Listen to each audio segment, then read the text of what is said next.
Olá, meus irmãos, aqui estamos nós mais uma vez para mais uma aula nossa. Estou aqui desejoso de estar presente, poder dar uma aula pessoalmente com os irmãos, mas enquanto não podemos fazer isso, conforme a vontade de Deus, vamos operando aqui por vídeo. Espero que essa aula possa abençoar cada um de vocês e encontrar cada um de vocês bem, pela graça de Deus. É um prazer estar aqui ministrando essa aula. Nosso assunto hoje é santificação. Vamos estar focando no livro Salvos pela Graça, Doutrina Bíblica da Salvação, de Anthony Hoekman. Ao falar de santificação, a primeira pessoa que me vem à mente é Jonathan Edwards. Jonathan Edwards experimentou e intensamente buscou de coração, de forma extraordinária, a santificação na sua vida.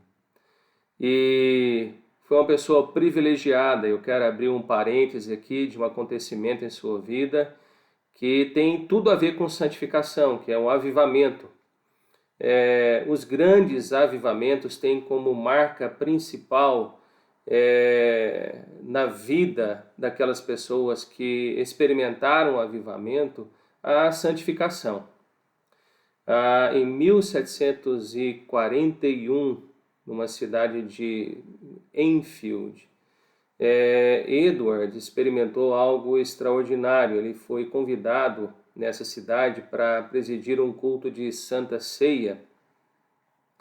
E lá, num lugar pequeno, ele encontrou um número de 97 pessoas que estavam sendo recebidas para a comunhão, novos membros comungantes. Nessa cidade, as pessoas estavam experimentando êxtases, em função do avivamento, muito quebrantamento. E Edwards foi chamado no dia seguinte para pregar em uma reunião privada para uma multidão, vamos dizer assim, dentro de uma casa, um lugar apertado, um lugar de 2 cômodos. E o interessante é que um visitante relata este acontecimento e diz que a uma distância de 400 metros ele podia ouvir berros, gritos e lamentos.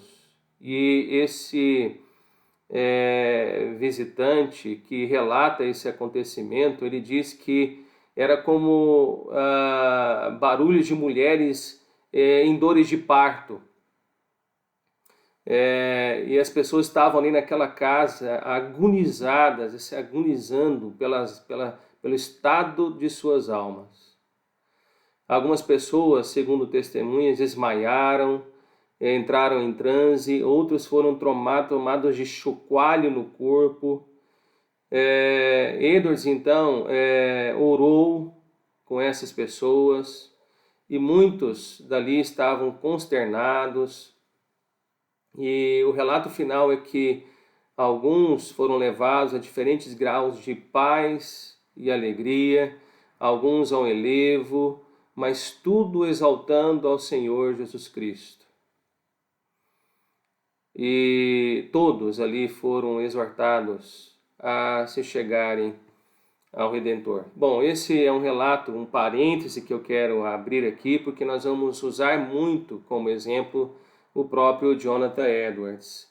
E eu louvo a Deus pela vida deste homem e gostaria de que em cada exemplo citado o irmão pudesse orar ao Senhor, porque somos cada um diferentes em nossas experiências, e eu tenho certeza que Deus usa pessoas como Jonathan Edwards para nos inspirar. Esse é o objetivo. Cada pessoa tem um grau diferente de experiência, experimenta diferentes graus de santificação, e nós queremos que nessa aula você se sinta inspirado e aliviado até ao descobrir que você não está só nesse processo de santificação. Que Deus nos abençoe nessa aula. Vamos iniciar então nossa aula de hoje falando sobre santificação. Bom, meus irmãos, os cristãos na época eram orientados a conversões. E muito mais do que a moralidade estava em jogo para eles. Eles estavam preocupados com a alma. Evangélicos como Jonathan Edwards falavam de avivamento, eles falavam muito de avivamento, porque eles percebiam que muitos cristãos estavam cegados pelos prazeres dos pecados e precisavam serem vivificadas e precisavam enxergar sobre o perigo do pecado e o remédio de Deus em Cristo Jesus. Então, santificação, além de ser um processo na vida de cada crente, independente de onde ele vive, de qual circunstância, é também uma forma intensa, observada nos grandes avivamentos da história. Se você quer estudar sobre avivamento na história, você vai poder observar, ao estudar sobre avivamentos na história, que um dos pontos marcantes na vida das pessoas que experimentaram o avivamento era a santificação. Bom, vamos aqui começar estudando sobre a obra da santificação e de quem é a obra da santificação. Vamos ver aqui o que o próprio Jonathan Edwards diz a este respeito. Vejamos o que ele diz a respeito da santificação. Ele diz o seguinte: na graça eficaz, nós não somos meramente passivos, nem ainda Deus faz uma parte e nós o resto. Mas é Deus quem faz tudo e nós fazemos tudo. Parece confuso, né, meus irmãos? Mas nós vamos, na medida que o estudo for caminhar, entender bem o que ele quis dizer com isso.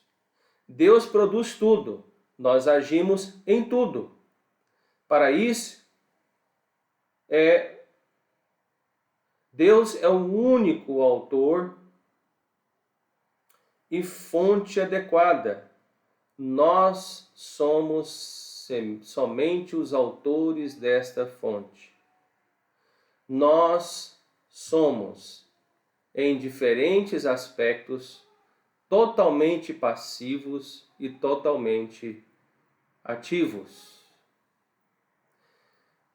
Bom, as Escrituras deixam claro para nós que Deus é o autor da santificação. A obra da santificação é associada às três pessoas da Trindade. Então, nós podemos ver e veremos aqui que a santificação, primeira coisa que nós podemos observar sobre a santificação, é que ela é atribuída ao Pai. A santificação é atribuída ao Pai. E vemos isso claramente em João capítulo 17, versículo 17. Santifica-os na verdade. Aqui Deus falando diretamente com Cristo Jesus, santifica-os na verdade. Jesus falando com Deus, aliás, desculpem, neste caso aqui é a santificação sendo apropriada a Deus, atribuída ao Pai. Deus santificando. Podemos ver mais também em Hebreus capítulo 12, versículo 10. Pois eles nos corrigiam por pouco tempo, segundo melhor lhes parecia. Deus, porém, nos disciplina para o aproveitamento, a fim de sermos participantes de sua santidade. Quem está agindo aqui? Deus. Deus, porém, nos disciplina para aproveitamento. Disciplina aqui em grego, a palavra aqui no grego é paideia, que quer dizer instrução ou treinar uma pessoa. Isso aqui é disciplina. mais especificamente, treinar uma criança, e isso através de adversidades, do sofrimento e até mesmo da perseguição. Segunda coisa que nós podemos veremos aqui, é que santificação é também atribuída ao Filho. E isso fica muito claro no texto de Efésios, capítulo 5, versículos de 25 a 27. Vejam bem: maridos, amai vossa mulher, como também Cristo amou a igreja e a si mesmo se entregou por ela, para que a santificasse, tendo-a purificado por meio da lavagem de água pela palavra, para apresentar a si mesma igreja gloriosa, sem mácula, nem ruga, nem coisa semelhante, porém santa e sem defeito. Quem está operando aqui? Cristo amou a igreja a si mesmo, se entregou por ela para que a santificasse. Cristo opera na santificação. Cristo aqui, como segunda pessoa da Trindade, é identificado então como agente da santificação. Ele purifica a igreja por meio da lavagem de água pela palavra. A palavra no texto aqui pode estar e pode ser conectada à purificação. Cristo purifica a sua igreja do pecado por meio da palavra. Meus irmãos, é muito importante, muito empolgante saber que, de acordo com esse texto, a igreja vai algum dia ser livre de mácula, ruga e qualquer coisa impura. E nessa estrada, nesse caminho, nós somos santificados. Deus usa como instrumento a palavra. Tito, capítulo 2, versículo 14, diz: o qual a si mesmo se deu por nós, a fim de remir-nos de toda iniquidade e purificar para si mesmo o povo exclusivamente seu, zeloso de boas obras. 1 Coríntios 1,30 diz mais: mas vós sois dele, em Cristo Jesus, o qual se nos tornou, da parte de Deus, atenção, sabedoria e justiça e santificação e redenção. Podemos ver aqui então a participação do Pai, do Filho, e podemos ver também a participação na santificação do Espírito Santo. A santificação é também atribuída ao Espírito Santo.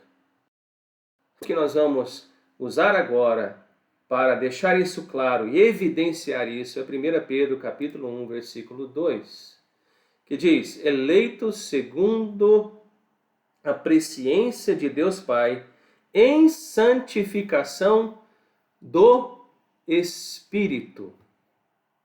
Em santificação do Espírito, para a obediência e aspersão do sangue de Jesus Cristo.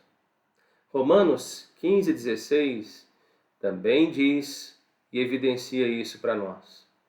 Para que eu seja ministro de Cristo Jesus entre os gentios, no sagrado encargo de anunciar o Evangelho de Deus, de modo que a oferta dele seja aceitável, uma vez santificada pelo Espírito Santo. Mais ainda, 2 Tessalonicenses 2,13, entretanto, devemos sempre dar graças a Deus por vós, irmãos amados pelo Senhor, porque Deus os escolheu desde o princípio para a salvação, pela santificação do Espírito e fé na verdade. Pela santificação do Espírito e fé na verdade.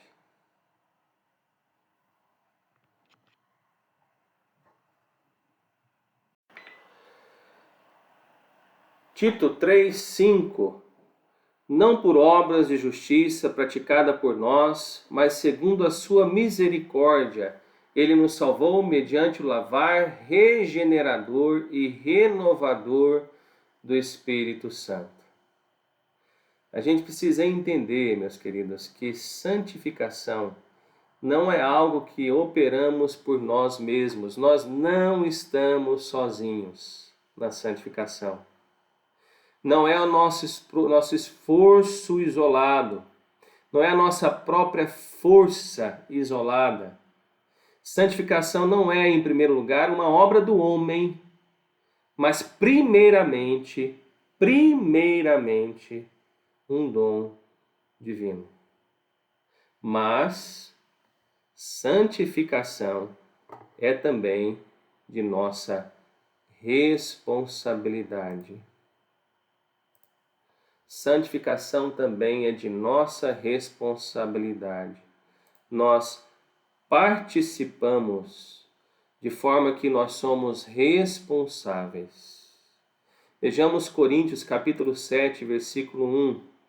Tendo, pois, ó amados, tais promessas, purifiquemo-nos de toda impureza, tanto da carne como do espírito, aperfeiçoando a nossa santidade no temor do Senhor. Fazendo o quê? Quem está operando aqui? Nós, aperfeiçoando a nossa santidade. Aqui nós temos promessas sendo mencionadas. Se você puder abrir aí o seu texto em 2 Coríntios, capítulo 6, versículo 16, abram lá. Você vai ver essa promessa sendo mencionada nesses versículos. Ele diz o seguinte, 2 Coríntios 6, 16. Habitarei e andarei entre eles, serei o seu Deus, e eles serão o povo. O que Paulo está querendo dizer aqui? Ele quer dizer o seguinte: desde que somos povo de Deus, temos uma responsabilidade perante Ele, uma responsabilidade solene. Nós temos que lutar contra o pecado, seja do corpo ou da mente. A palavra aqui é epitélio, aperfeiçoamento. Significa alcançando progressivamente o seu objetivo. E nesse caso aqui o objetivo é a santidade. Romanos 12, versículos 1 e 2 diz: Rogo-vos, pois, irmãos, pelas misericórdias de Deus, que apresenteis o vosso corpo por sacrifício vivo, santo e agradável a Deus, que é o vosso culto racional. E não vos conformeis com este século, mas transformai-vos pela renovação da vossa mente, para que experimenteis qual seja a boa, agradável e perfeita vontade de Deus. O que ele está querendo dizer aqui é o seguinte, meus irmãos: pare de se conformar com este século, mas continue se transformando dentro da sua mente, do seu coração. Continue transformando por dentro, através da renovação total de sua atitude. Isso quer dizer que, embora seja Deus que promova a transformação interior, nós temos que submeter os nossos corações, mentes e vontades ao Espírito Santo. Porque o Espírito Santo, meus irmãos, está nos refazendo. O Espírito Santo está nos transformando. Como diz a palavra, de glória em glória. Não é maravilhoso isso? Pare de se conformar.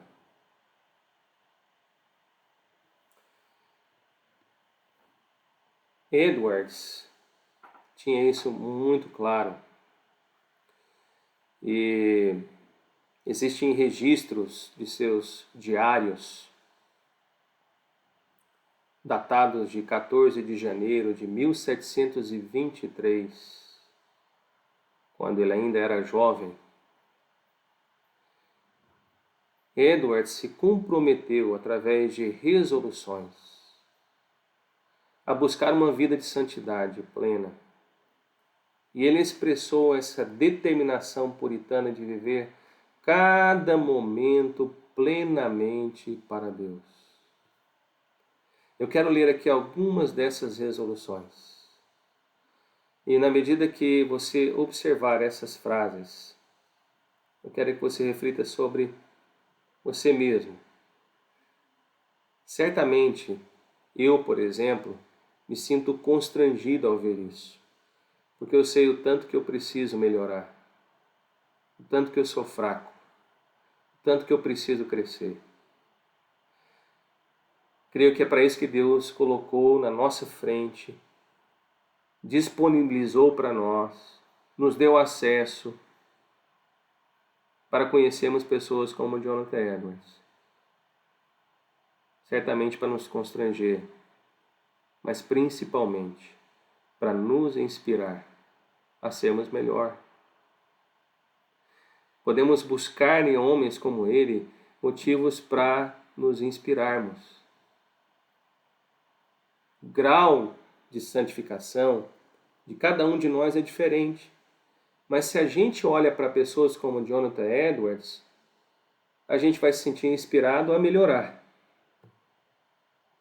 Muito ou pouco, mas certamente todos nós precisamos melhorar. Em uma de suas resoluções, ele diz o seguinte: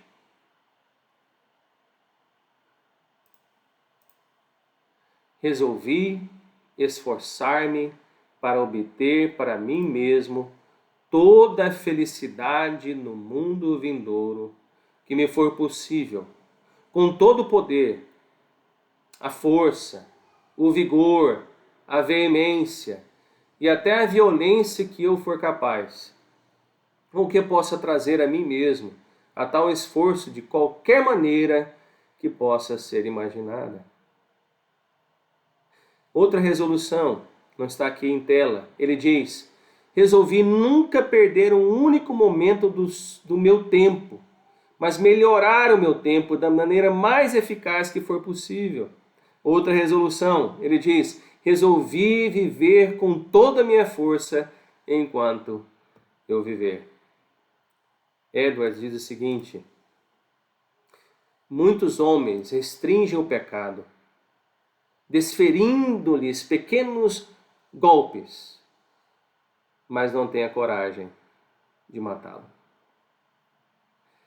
Ele escreve isso em seu livro A Busca pela Santidade. Veja o que o autor de Hebreus diz também sobre isso.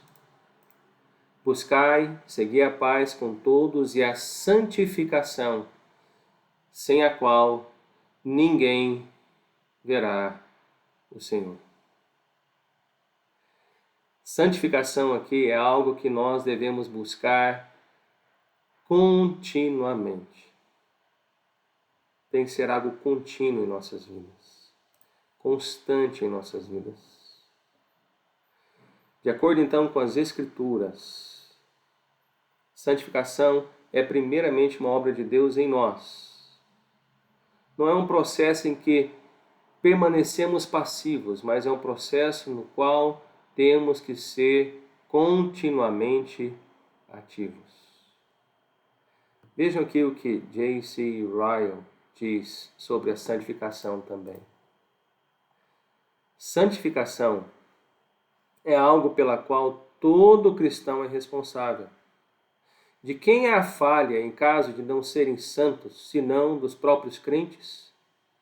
Em quem podem jogar a culpa caso não sejam santificados, a não ser neles cristãos mesmos? Deus, que deu a eles graça e novo coração e nova natureza, tem privado os cristãos de qualquer desculpa, caso não vivam para o seu louvor. Não há desculpa, meus irmãos, nenhuma. Primeiro, não há desculpa. Segundo, não há motivo de desespero, porque nós não estamos sozinhos nessa luta pela santificação. Deus não nos deixou sós.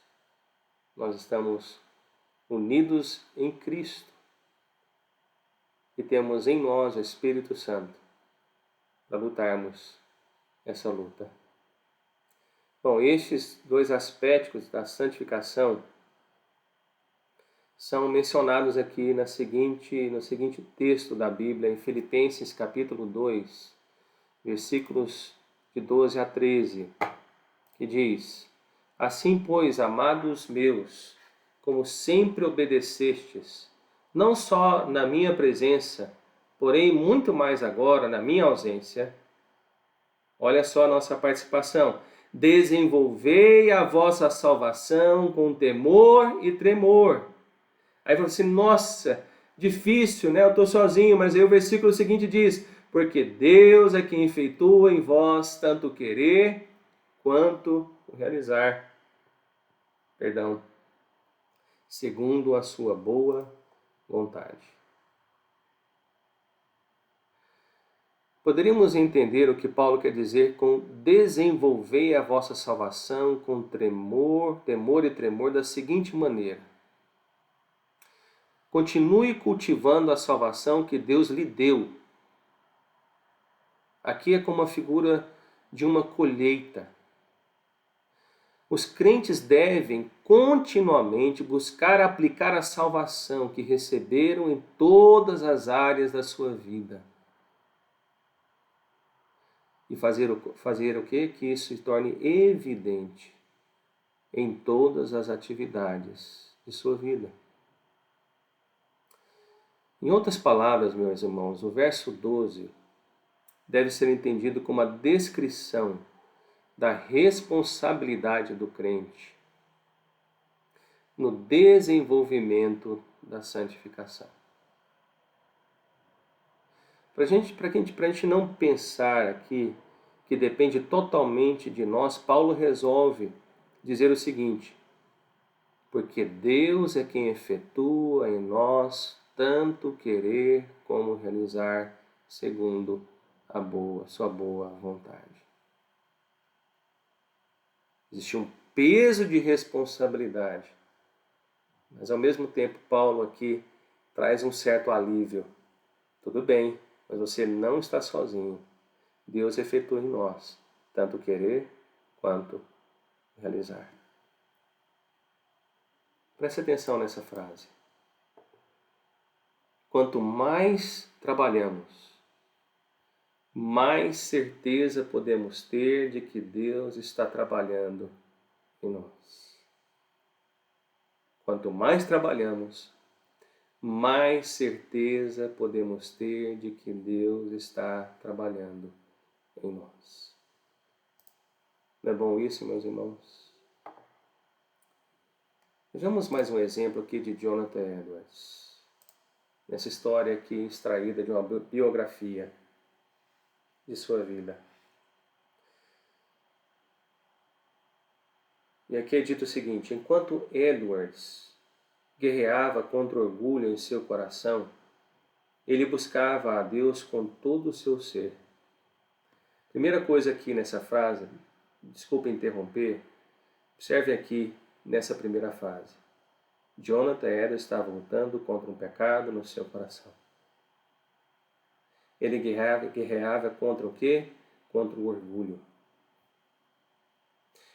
Continuando então, ele suplicava pelo interno doce deleite em Deus e nas coisas divinas, que ele experimentou por volta de 1721, um ano após ter se formado em Yale. Edwards continuou a imergir-se nas Escrituras, nas quais ele tinha o maior dos deleites. Edwards observou mais tarde que durante estes anos, como um candidato ao ministério, diversas vezes ao ler as Escrituras, cada palavra parecia tocar meu coração. Sua visão de Deus expandiu quando ele começou a se deleitar na natureza de Deus. Então o livro relata: ele ganhou um doce senso da gloriosa majestade de Deus e de sua graça, que não sei como expressar. Eu parecia vê-las ambas em uma doce conjunção, majestade e submissão, interligadas. Era uma doce, gentil e santa majestade, e também uma majestosa submissão, uma terrível doçura, uma alta, grande e santa gentileza. Este anseio pela presença de Deus se conectou a um apaixonado desejo por santidade. Senti em mim um desejo ardente de ser, em tudo, um completo cristão. E o autor então diz para Edwards que lutava contra o orgulho, as palavras iradas e um espírito dogmático. A santidade que ele buscava em todo o seu ser precisava ser bem o contrário e quase parecia ser bem o contrário e quase inatingível. Ainda assim, ele a buscava com todo o seu ser. Ele acreditava que sem santidade ninguém jamais poderia ver a Deus e conhecer a sua presença. Quero aqui fazer algumas perguntas, meus irmãos. Como podemos, então, descrever a relação entre a obra de Deus e a nossa obra na santificação? Como? Poderíamos dizer, como alguns têm dito, que santificação é uma obra de Deus com a qual os crentes cooperam? Os crentes cooperam na obra da santificação e, na verdade, é Deus quem age. Esse raciocínio pode levar a uma má interpretação de que Deus e nós temos cada um a sua parte juntos na santificação. Achar que Deus faz a sua parte e nós cooperamos pode trazer um raciocínio errado de que Deus faz uma parte e eu faço outra. Vejamos o que Murray diz sobre isso, para que a gente possa entender melhor. A obra de Deus em nós não é suspensa na medida que eu trabalho. Nem mesmo nosso trabalho é suspenso enquanto Deus trabalha. Então não é Deus faz e eu paro. Eu faço, Deus para. Não é isso. Continuando aqui o que Murray diz, não há uma relação estrita de cooperação como se Deus fizesse sua parte e nós a nossa. Deus trabalha em nós e nós também trabalhamos. Porque Deus trabalha, nós trabalhamos. Essa última parte explica muito bem isso. Porque Deus trabalha, nós trabalhamos. Vejamos aqui o que Edwards diz também a este respeito. Certamente Deus não planta videiras em sua vinha por outra razão, senão pelos frutos que espera serem produzidos. Não contrata trabalhadores para a vinha por razão outra que não a realização do trabalho. Os que vivem para si vivem em vão e, por fim, serão cortados como galhos secos que impedem a produção. E diz mais: pessoas que pouco bem produzem estão prontas a se desculparem, dizendo que Deus não imprimiu sucesso em seus esforços. Entretanto, não deveríamos indagar se não fomos bem-sucedidos porque não nos esforçamos? Quando Deus vê alguém plenamente envolvido, com toda honestidade, perseverante na fidelidade, certamente será propício e lhe dará alguma medida de realização. Vou repetir isso aqui, meus irmãos. Leiam comigo. Quando Deus vê alguém plenamente envolvido, com toda a honestidade, perseverante na fidelidade, certamente será propício e lhe dará alguma medida de realização. Olha nós participando aqui e Deus juntamente conosco. Considere como Deus tornou o trabalho do apóstolo Paulo maravilhosamente bem-sucedido. Aqui diz Jonathan Edwards em seu livro Em Busca da Santidade. A busca da santidade. Em resumo aqui, meus irmãos, podemos dizer que santificação é a obra de Deus em que os crentes são ativos. Isso é santificação. Esse é o significado de santificação. Vejamos o que Jonathan Edwards diz mais sobre isso. Todo cristão deveria seguir o exemplo de Paulo nisto. Não contentar-se com a ideia de já ter obtido suficiente graça para levá-lo ao céu. Deveria sinceramente buscar mais altos graus de glória. Certamente, mais altos graus de glória são prometidos como recompensa por obras extraordinárias realizadas para Deus. Por nenhuma outra razão, senão que devemos almejá-los. Jonathan Edwards, A Busca da Santidade. Caminhando aqui para a conclusão, aqui temos um ponto de virada no nosso estudo. E antes de tentar esse ponto de virada, caminhando para a conclusão, quero deixar aqui a seguinte pergunta: qual o papel dos meus desejos no processo da santificação? Essa pergunta é importante porque às vezes nós achamos que, e para muitos o processo da santificação um fardo. Para muitos o processo de santificação é um processo absolutamente penoso, em que Deus, em conjunto conosco, nos dá força para fazer o que não gostamos. Um processo penoso, fazendo coisas que não gostamos, e nesse processo estamos rogando a Deus: Senhor, eu não gosto de fazer isso, eu não quero fazer isso, me ajuda. Para muitos é isso. E nós vamos compreender melhor o que é santificação. E tentando responder essa pergunta, vou colocar aqui uma segunda pergunta para os irmãos. A segunda pergunta é: qual seria o grau de felicidade de uma vida separada de Cristo?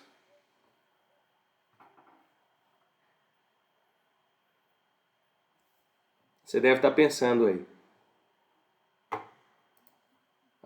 nenhum. Já vi várias respostas. Nenhum, de jeito nenhum, que isso. Jamais. Uma vida separada de Cristo, a pessoa é muito triste, não, a vida é triste, lamentável. Seria zero esse grau? Eu quero aqui responder para os irmãos que não é zero. A vida humana, a parte de Cristo, não se escandalize, meus irmãos, não é uma vida de felicidade zero. Muito pelo contrário. A vida, a parte de Cristo, as pessoas que não têm Cristo, é uma vida que consiste em várias experiências de felicidade, só que felicidades ímpias. Pedro descreve a vida pré-cristã entre os gentios em seus dias. Ele diz o seguinte, que essa vida pré-cristã consistia, em andar em dissoluções, concupiscências, borracheiras, orgias, bebedices e em detestáveis idolatrias. As pessoas não ficavam, hoje é dia de de bebedice, hoje é dia de idolatria, ai, ai, que tristeza. Não, elas estavam felizes em fazer isso. Isso consistia na alegria delas antes de conhecer a Cristo. Elas eram felizes em fazer dissoluções. Elas eram felizes e buscavam isso. E nisso a sua felicidade, nas concupiscências, nas borracheiras, nas orgias, nas bebedices. Elas tinham nisso a sua alegria. Em outras palavras, o mundo fora de Cristo abunda com o que Hebreus 11:25 chama de os prazeres transitórios do pecado. Prazeres transitórios. Se fosse zero a alegria delas nessas coisas, ao sermos introduzidos ao corpo de Cristo, Deus não ia precisar permitir que passassem por certas dificuldades e certas disciplinas em nossas vidas para trazer-nos para a experiência suprema da felicidade em Deus. Aqui estamos nós buscando felicidade em cisternas rotas, que não retêm água. Deus começa a nos mostrar um caminho supremo, excelente. Mas nós estamos acostumados com isso. E nós precisamos começar a nos retirar deste meio. Isso está impregnado em nós. Portanto, isso é um esforço nesse sentido. Uma nova alegria nos é proposta. E entramos então num esforço para nos direcionarmos para essa nova alegria. Esse texto, essa frase aqui diz muito sobre isso. A frase de John Piper, ele diz: santidade é a novidade do coração humano que não encontra mais o pecado e a si mesmo mais desejável do que Deus e sua bondade. Leia comigo novamente. Santidade é a novidade do coração humano que não encontra mais o pecado e a si mesmo mais desejável do que Deus e sua bondade. Não é que o pecado passou a ser zero. Ele está lá, latente. É que Deus se apresenta mais desejável. E esse desejo maior nos dá força para superarmos esses desejos menores e transitórios do pecado. Quando Deus nos salva, Ele nos leva ao relacionamento com Cristo.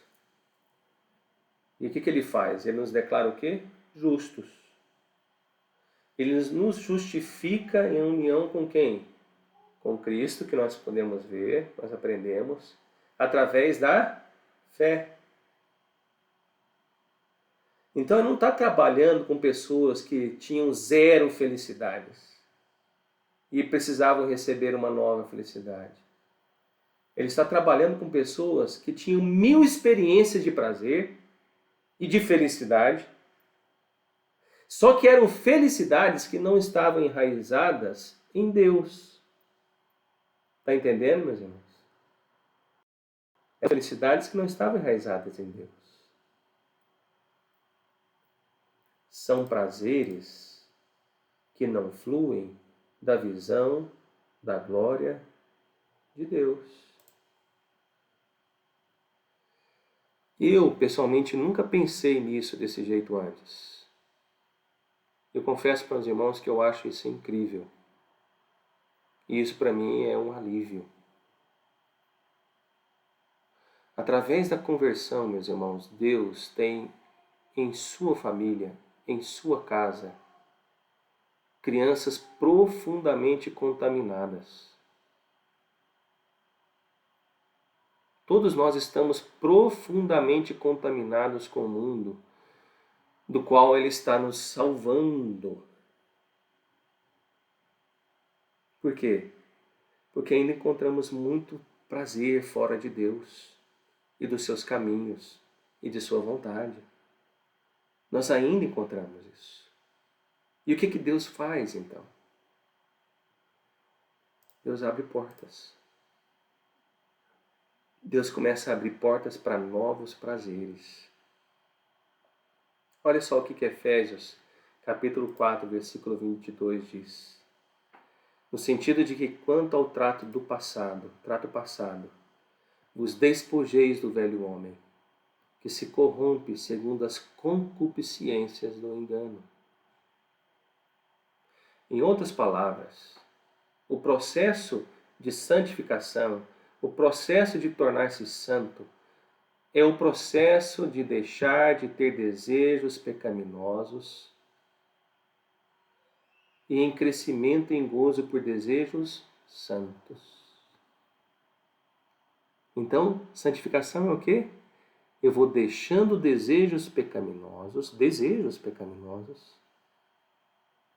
porque eu estou crescendo em gozo por desejos santos. Qual o segredo, então, para combater o pecado? Um esforço de pensamento positivo, um esforço próprio. Não. Eu preciso buscar nos tesouros da palavra, em Deus, as coisas desejáveis que Ele está oferecendo para mim, para que nelas eu encontre força para superar desejos inferiores e ímpios. Tornar-se santo, ser santificado, não é algo diferente de se tornar feliz em Deus. Tornar-se santo, ser santificado, não é algo diferente de se tornar feliz em Deus. A santificação é precisamente, meus irmãos, a obra divina pela qual somos afastados dos prazeres do mundo para e em direção aos prazeres em Deus. Essa frase é maravilhosa. John Piper diz o seguinte: santidade é a condição do coração em que Deus é a nossa maior felicidade. O que é um coração profano? Coração profano é o coração que acha Deus chato, um Deus ofensivo, um Deus... E você começa a encontrar, esse coração começa a encontrar defeitos em Deus. Agora, o coração santo vê Deus como o tesouro supremo e é supremamente, então, satisfeito em Deus. Quando estamos perfeitamente santos na glória, teremos perfeita satisfação. É isso que vai ser a glória. Plena satisfação em Deus. Na glória nós teremos isso. Isso vai vir um dia no céu. Quero abrir um parênteses aqui, Levíticos 11:45.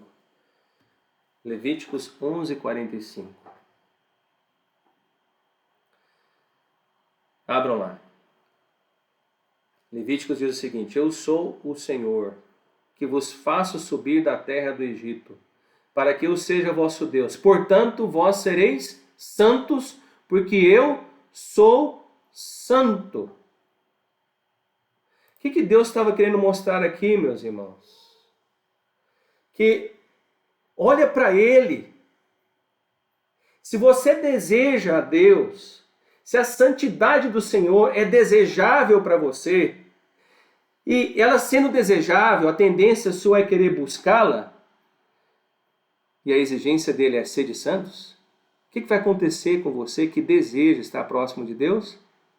Você vai querer se santificar, porque você sabe que se não se santificar, você não se aproximará daquele que você deseja. Hebreus 12 descreve a disciplina de Deus para com os filhos dele, né? E o objetivo é nos tornar santos. Diz que Deus nos disciplina para o nosso bem, para que possamos compartilhar sua santidade. Ele diz o seguinte, Hebreus 12:11, toda disciplina, com efeito no momento, não parece ser motivo de alegria, mas de tristeza. Ao depois, entretanto, produz fruto pacífico aos que têm sido por ela exercitados, fruto de justiça. Observa aqui algumas coisas, que a santidade que ele persegue através dessa disciplina é fruto o quê? pacífico. Isso significa que é um fruto agradável, confortável, repousante. Não é pesado. Então a santificação é precisamente a obra divina pela qual somos desmamados do prazer, dos prazeres do mundo para os prazeres de Deus. Esse é o objetivo da santificação. O objetivo da santidade é o prazer supremo em Deus, que rompe todos os prazeres transitórios do pecado. O que Deus vai fazendo? Ele vai cortando as raízes de todos esses outros prazeres. Então, eles perdem seu poder e eles param de nos controlar. Aí a gente passa a começar a andar em obediência a Jesus, porque Ele veio para satisfazer o quê? Os nossos corações. Sim, Ele veio para satisfazer os nossos corações. Sobre coração, todos aqui devem se lembrar do povo do Egito, não é? O que foi mais difícil? Tirar o povo do Egito ou tirar o Egito do coração do povo? Foi muito mais difícil tirar o Egito do coração do povo. Muito mais. Deus fez isso, poderosamente. Poderia também ter feito, mas o que ele quis mostrar ali? Que o problema maior não era externo. O problema maior não era Faraó. O problema maior não era o Egito. O problema era o coração do Egito. O coração apegado às coisas do Egito. Esse era o problema do povo. Tiago, capítulo 1, versículos 2 e 3 diz: Meus irmãos, tende por motivo de toda alegria o passar por várias provações, sabendo que a provação da vossa fé, uma vez confirmada, produz perseverança. Aí Romanos 5, 3, não somente isso, mas também nos gloriamos nas próprias tribulações, sabendo que a tribulação produz perseverança, e a perseverança, experiência, e a experiência, esperança. Isso quer dizer que esperança aqui não é uma emoção o quê? Alegre. Por que Paulo diz nos alegramos em nossos sofrimentos? Por quê? É que a dor de todas as provações na nossa vida como filhos de Deus, ela é direcionada à santidade. A dor que o povo do Egito passou tinha uma direção. Preparar aquele povo, tratar o coração daquele povo. Isso é verdade porque santidade consiste precisamente no coração abandonar os prazeres transitórios do pecado e crescer no gozo dos prazeres permanentes em Deus. Santificação é isso. E é isso que Deus faz em nós em duras temporadas. Por isso que Deus tem um prêmio muito maior pelos prazeres nele.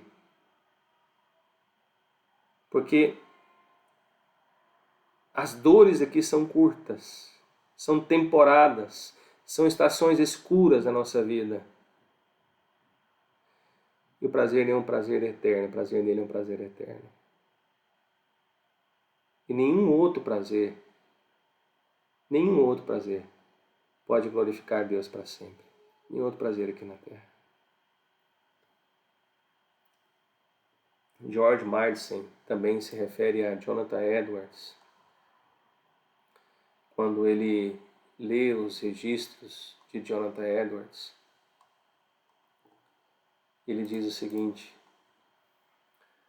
ao ler os registros pessoais que Edwards deixou para trás deste período, parece claro que durante esses dias de anonimato, Edwards lutou para conhecer a Deus e ter comunhão com Ele, para mortificar seus pecados e viver para a glória de Deus. Edwards não era um santo por natureza. O historiador então observou: sua vida espiritual era frequentemente uma imensa luta. Apesar de seu massivo intelecto e de suas disciplinas heróicas, ele era, assim como todo mundo, uma pessoa com fragilidades e contradições. Sim, Edwards era um homem igual a todos nós. Vamos orar, meus irmãos. Deus de graça e misericórdia, obrigado porque não estamos sós no processo da santificação. O Senhor está junto conosco. Nós podemos crescer no Senhor por meio da Tua palavra. Sabemos que não estamos sós e caminhamos juntos com o Senhor para o grande dia em que estaremos em relacionamento perfeito com o Senhor. Até lá, Senhor, prepara-nos, prepara o nosso coração, para que possamos, ó Deus, vencer os prazeres deste mundo, ligados a prazeres maiores que vêm do Senhor, por meio da Tua palavra, por meio, ó Deus, da natureza que o Senhor criou, da glória revelada a nós, por meio da natureza e da Tua palavra. Faça isso em nós, para a honra e glória do Senhor, em nome de Jesus. Deus abençoe a todos, muito obrigado. Que tenham um domingo abençoado e uma semana abençoada, pela graça de Deus. Um grande abraço a todos.